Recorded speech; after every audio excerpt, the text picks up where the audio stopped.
श्री राम।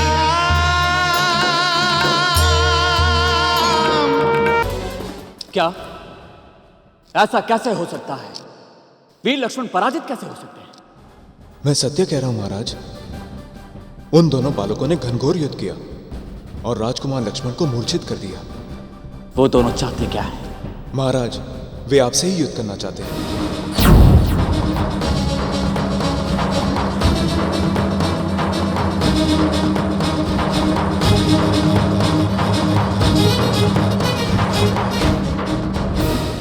अरे भाई, कुछ सुना? दो बालकों ने अयोध्या की पूरी सेना को हरा दिया। हाँ भाई, सुना तो मैंने भी है। महाराज लक्ष्मण और महाराज शत्रुघ्न दोनों को हरा दिया। कोई कह रहा है वो दोनों ऋषि कुमार हैं। भाई जो कुछ भी हो, दोनों बालक बहुत ही पराक्रमी हैं। लेकिन सबसे बड़ी चिंता की बात तो ये है कि यदि सब लोग इसी तरह उन बालकों से हारते रहे तो यह अश्वमेध यज्ञ पूरा कैसे होगा? अरे मैंने तो यहाँ तक सुना है कि दोनों बालक ललकारते हुए कह रहे थे कि हम तो केवल महाराज श्री राम से ही युद्ध करेंगे। मुझे तो समझ में नहीं आ रहा है अब क्या होगा। होगा क्या? महाराज श्री राम युद्ध के लिए जाएंगे।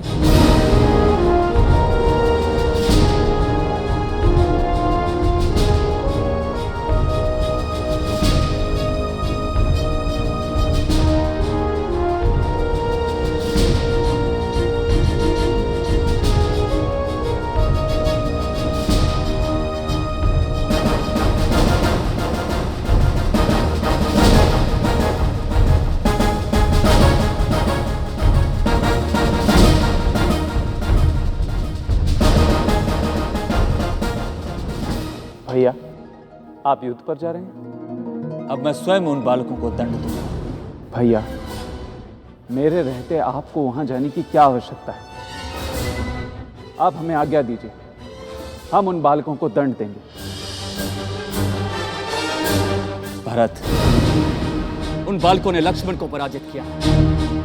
समझ में नहीं आ रहा कि वो दोनों कितने बड़े योद्धा हैं कि उनको कोई पराजित नहीं कर पा रहा है। भैया, आप हमें वहां जाने का अवसर दीजिए। हम उन बालकों को ऐसा दंड देंगे कि वो कभी किसी से उद्दंडता नहीं करेंगे।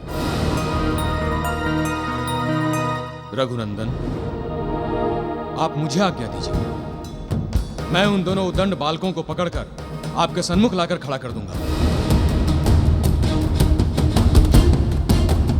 नहीं सुग्रीव जी, अब मैं स्वयं जाऊंगा।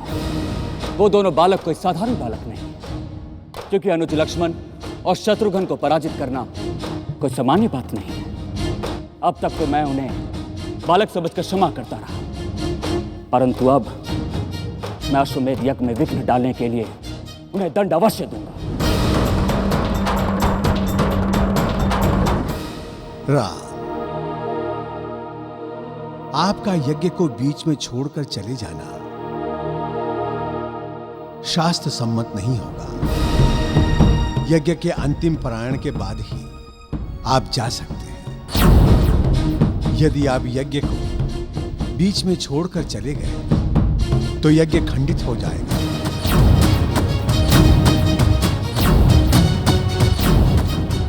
जो शुभ नहीं है। और अश्व का लौट कर ना आना भी तो चिंता का विषय है गुरुदेव। प्रभु, आप ये चिंता हम पर छोड़ दीजिए। हमारे रहते हुए आपको कष्ट करने की कोई आवश्यकता नहीं। हम उन दोनों बालकों को पकड़कर आपके समक्ष अवश्य प्रस्तुत कर देंगे। ठीक है, आप लोग शीघ्र जाओ। कल्याण हो।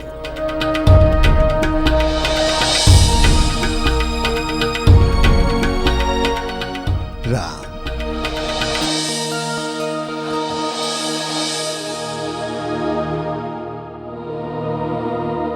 सीते, मैंने ये यज्ञ शांति, सुख और समृद्धि के लिए किया था, परंतु उन दोनों बालकों ने मुझे अशांत कर दिया है। समझ में नहीं आ रहा ये सब क्या हो रहा है। राम,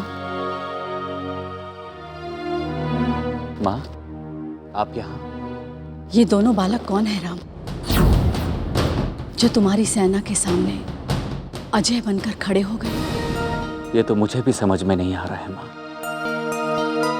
कि ये दोनों बालक इतने बड़े योद्धा कैसे हो सकते हैं? वो जो भी हो राम, पर इन दोनों बालकों ने हमारी सेना के साथ साथ हमारे 2 पुत्रों को भी पराजित कर दिया है। लेकिन इन्होंने हमारी सेना को क्षति नहीं पहुंचाई, हमारे किसी सैनिक को मारा नहीं है राम। लक्ष्मण और शत्रुघ्न को भी मात्र मूर्छित ही किया है। यही तो मुझे समझ में नहीं आ रहा है माँ। ये दोनों बालक चाहते क्या हैं? मैंने सुना है वो दोनों बालक तुमसे मिलना चाहते हैं राम, इसलिए उन्होंने घोड़े को पकड़ रखा है। यदि उनकी यही इच्छा है तो तुम उनसे मिल क्यों नहीं लेते राम? मैं विवश हूं मां। गुरुदेव ने मुझे यज्ञ छोड़कर युद्ध भूमि में जाने से मना किया है। वो कहते हैं कि यह शास्त्र के अनुसार नहीं है। पता नहीं क्यों राम, मुझे ऐसा लग रहा है कि वो दोनों बालक जो कुछ भी कर रहे हैं वो भी धर्म और नियति का आश्रय लेकर ही कर रहे हैं। कहीं ऐसा ना हो राम कि उनका पलड़ा भारी पड़ जाए।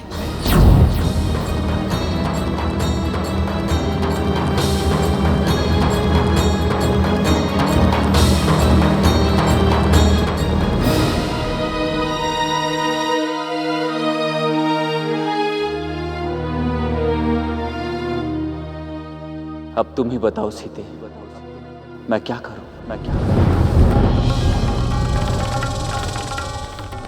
मुझे ऐसा क्यों लग रहा है कि रघुनंदन मुझे ही स्मरण कर रहे हैं। कहीं वो किसी संकट में तो नहीं?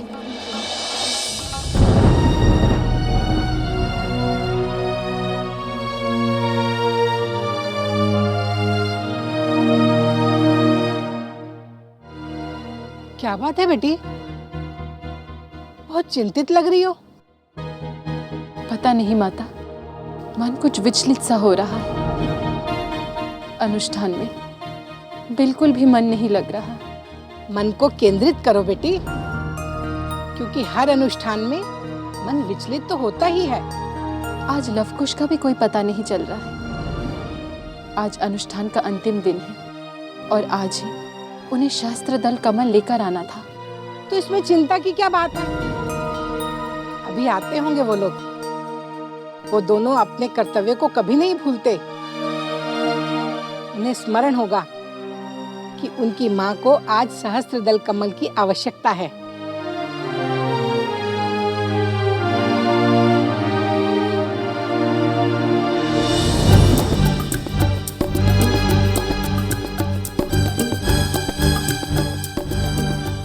भैया, अयोध्या नरेश श्री राम जी अभी तक क्यों नहीं आए? हम कब तक यहाँ पे प्रतीक्षा करेंगे? समझ में नहीं आ रहा है कि वो क्यों नहीं आ रहे। उनके स्थान पर और लोग आ रहे हैं। इन लोगों से तो हमें अनावश्यक ही युद्ध करना पड़ रहा है। हाँ, और किसी से युद्ध करके कोई लाभ तो होगा नहीं। पर क्या करें? क्या उन्हें पता नहीं कि हमने उनकी सभी योद्धाओं को पराजित कर दिया है? कोई उनके पास सूचना क्यों नहीं पहुंचा रहा है? सूचना तो मिल ही गई होगी। हो सकता है वो सेना से जाने में लगे हों। हाँ, यही हो सकता है। हमें उनकी सेना से कोई भय नहीं है। पर आश्रम में गुरुदेव बहुत चिंतित होंगे। माँ को भी नहीं पता कि हम कहाँ हैं और क्या कर रहे हैं। यदि किसी को हम पर आशंका हो गई तो क्या होगा? माँ बहुत क्रोधित होंगी। पर माँ तो पूजा पर बैठी है, उन्हें कैसे आशंका होगी? लव, क्या हुआ? आज माँ की पूजा का अंतिम दिन है और आज ही हमें कम पहुँचाना था।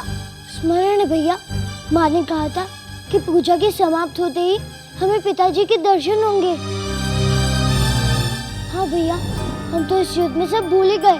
तुम माँ को कमल देकर लौट आना। नहीं भैया, राम जी अपनी सेना को लेकर आएंगे तो आप उनसे अकेले कैसे लड़ेंगे?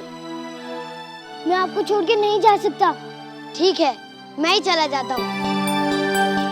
तुम इस अश्व का ध्यान रखना और इस बीच श्री राम आ गए तो उन्हें रोक कर रखना। तब तक मैं लौट आऊंगा।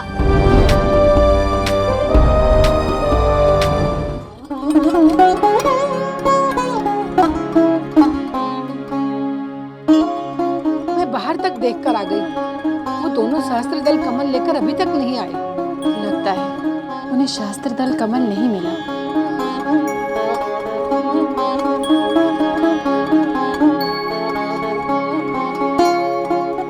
कहाँ मिले ये कमल? कोई कष्ट तो नहीं हुआ? कष्ट कैसा माँ, बहुत दूर जाना पड़ा इसलिए देर हो गई। पर लव कहाँ है?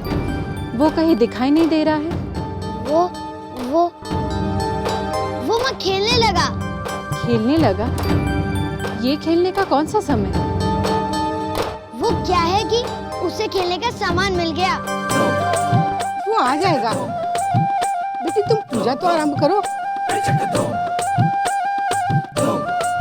ठीक है कुश, तुम यहाँ पूजा में बैठो। पर माँ, लव मेरे जाने पर ही आएगा। यदि मैं ना गया तो वो पता नहीं कब तक खेलता रहेगा। इसका अर्थ ये है कि तुम उसे कहकर आए हो कि तुम भी उसके साथ खेलने के लिए आ रहे हो। नहीं माँ, ऐसी बात नहीं है। तो फिर ठीक है, तुम पूजा में बैठो, वो स्वयं ही यहाँ आ जाएगा। चलो बैठो। अब क्या करूं? कहीं लव अकेला संकट में न पड़ जाए। और यदि श्री राम जी आ गए तो क्या होगा?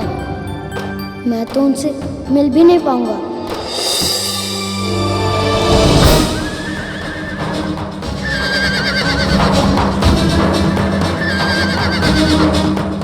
अरे राम जी तो सचमुच अपनी सेना के साथ आ रहे हैं। इतनी बड़ी सेना लाने की क्या आवश्यकता थी?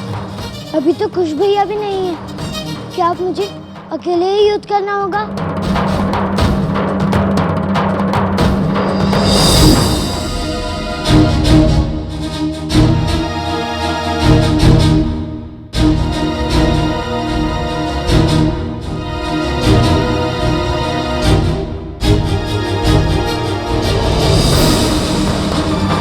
यदि श्री राम जी अपनी सेना के साथ आए होंगे तो खुश भैया से मिले बिना ही लौट जाएंगे।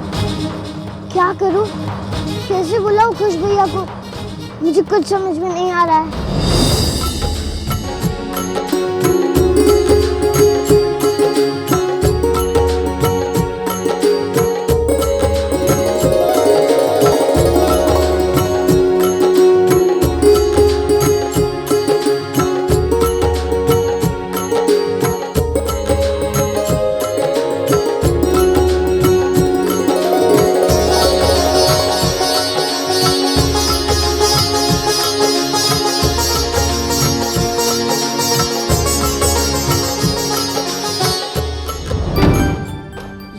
फंस गया मैं। वहाँ लव अकेला है। यदि अयोध्या की सेना वहाँ पहुँच गई तो वो अकेला घोड़े की रक्षा कैसे करेगा? मुझे यहाँ नहीं आना चाहिए था। पर अब क्या करूँ? मुझे किसी भी तरह यहाँ से निकलना ही होगा।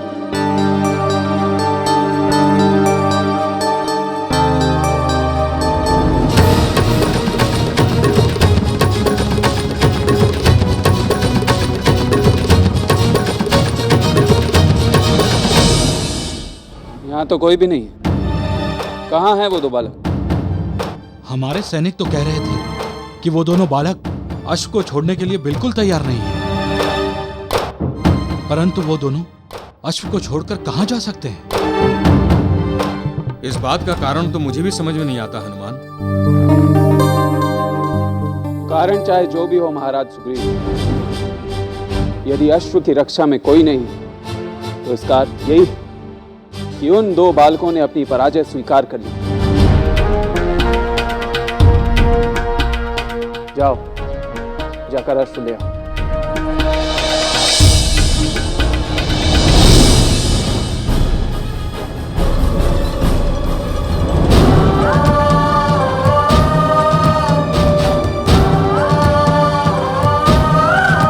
अच्छा, तो तुम हो वो बालक जिसने हमारा अश्व पकड़ा है। पर तुम्हारा तो एक भाई भी था ना, वो कहाँ?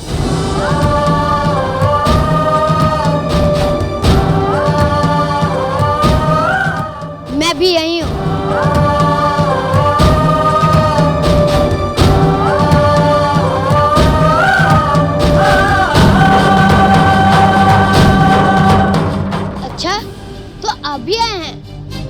युद्ध करने? देखो लवकुश, आपने हमें कभी अपने बारे में नहीं बताया, पर फिर भी हमें सब पता है कि आप श्री राम जी के भक्त हैं। तुमने बिल्कुल ठीक समझा लव। पर आप हमें ये बताइए कि इनमें से श्री राम कौन है? ऐसी भी क्या शीघ्रता है कुश? प्रभु श्री राम के आने से पहले शेष लोगों से तो परिचय कर लो। ये हैं किष्किंधा के राजा महाराज सुग्रीव, और ये है मेरे आराध्य प्रभु श्री राम के अनुज महाराज भरत।